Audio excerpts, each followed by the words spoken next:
کسی کو نہیں معلوم کہ مومن قاری نظر آتا ہے حقیقت میں ہے قرآن. یہ بات کسی کو نہیں معلوم کہ مومن قاری نظر آتا ہے، قاری نظر آتا ہے حقیقت میں ہے قرآن. خدا ہے مہرباں بولو بولو ہے مہرباں بولو، خدا ہے مہرباں بولو ہے وہ مہرباں بولو.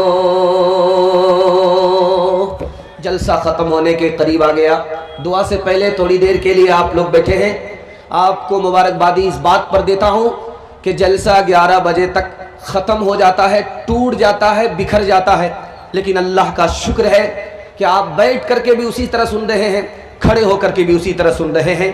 یہ قرآن کی نسبت ہے، دستار بندی کا جلسہ ہے، اس کے حوالے سے آپ لوگ سننے کے لیے بیٹھے ہیں. ہمارے سنانے کو، آپ کے سننے کو اللہ بہت قبول فرمائے. ہاتھ اٹھائیے انشاءاللہ سننے کے لیے تیار ہے. عقل مند بچہ کو اسکول بھیجیں گے، ہاتھ اٹھائیے انشاءاللہ. بے وقوف کو مدرسہ بھیجیں گے، ہاتھ اٹھائیے انشاءاللہ. ذرا دھیان رکھیے گا، 3 سوال سے میرا پیغام شروع ہو رہا ہے. قرآن کی سب سے پہلی آیت کون سی ہے؟ آخری آیت کون سی ہے؟ قرآن کی سب سے پہلی سورت کون سی ہے؟ قرآن کی سب سے آخری سورت کون سی ہے؟ یہ میرا پہلا سوال ہے. دوسرا سوال ہے، وضو کے بغیر 3 آدمی قرآن چھو سکتا ہے، باقی کو چھونے کی اجازت نہیں. وہ کون 3 آدمی ہے جو بغیر وضو کے قرآن چھو سکتا ہے؟ یہ میرا دوسرا سوال ہے. تیسرا سوال ہے، کسی پر اگر غسل واجب ہے اور اس نے ابھی غسل نہیں کیا ہے تو وہ قرآن نہیں پڑھ سکتا، کیوں نہیں پڑھ سکتا؟ یہ میرا تیسرا اور آخری سوال ہے. اور چوتھا بڑا خوبصورت بہت پیارا سوال آپ کے سامنے رکھنے کے لیے جا رہا ہوں.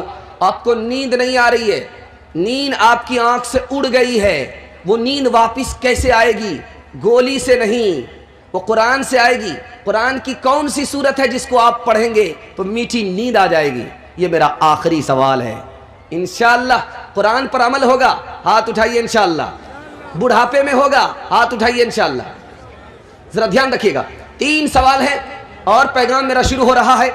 میرا پہلا سوال تھا کہ سب سے پہلی آیت قرآن کی کون سی ہے، آخری آیت کون سی ہے؟ تو سب سے پہلی آیت قرآن کی اقرأ بسم ربک الذی خلق ہے، اور آخری آیت واتقوا یوما ترجعون فیہ الی اللہ، یہ قرآن کی سب سے آخری آیت ہے. قرآن کی سب سے پہلی سورت سورہ فاتحہ ہے، قرآن کی سب سے آخری سورت اذا جاء نصر اللہ ہے. دوسرا سوال آپ سے تھا، 3 آدمی ہے بغیر وضو کے قرآن چھو سکتا ہے، نابالغ بچہ ہے، پڑھنے کے لیے بغیر وضو کے قرآن